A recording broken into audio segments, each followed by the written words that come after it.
Hi friends, మా బామ్మర్దిని తీసుకొని మా జొన్న చేనికి ఇప్పుడే వచ్చాము.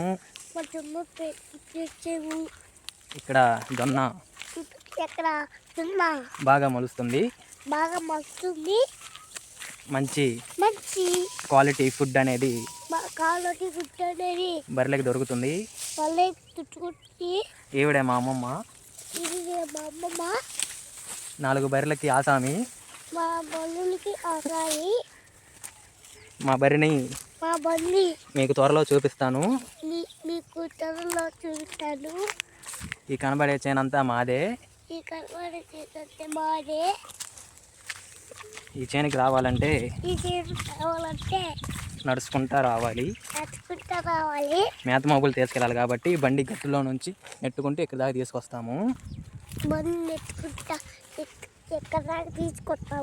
ఇదంతా పక్క ఉన్న రైతు చేను. ఇక్కడ రైతు ఏదో పంట అనేది వేసాడు. ఇది కూడా జొన్నే, కాకపోతే ఇదే రకం జొన్న మనకు తెలీదు. ఇలాగా పల్లెటూరులో ప్రతి రైతు తనకున్న ఎకరంలో కానీ లేదా ఎకరంలో కానీ జొన్న అనేది పెట్టుకొని తన పాడి పశువుల్ని పెంచుకోవడం జరుగుతుంది.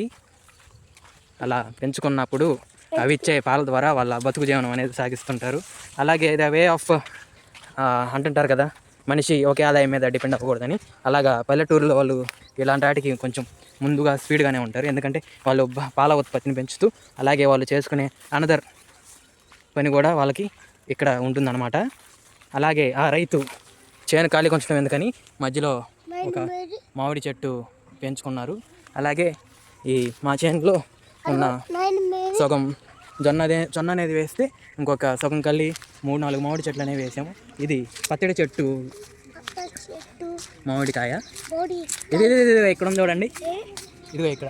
దీన్ని పచ్చడికాయ అంటారు. వీటిని జలాలు అలా పిలుస్తారు. ఇదేమో ఇది మీకు చూపిస్తాను చూడండి. ఇది తినే కాయ, అంటే బంగినిపల్లి మామిడి పండు అంటారు. మామిడికాయలు చాలా టేస్ట్గా ఉంటాయి. ఇలాగా రైతులందరూ చాలా విధాలుగా పొలాల్లో చాలా పంటలనే పండిస్తారు. జస్ట్ లైక్ మిక్స్డ్ ఫార్మింగ్ అని.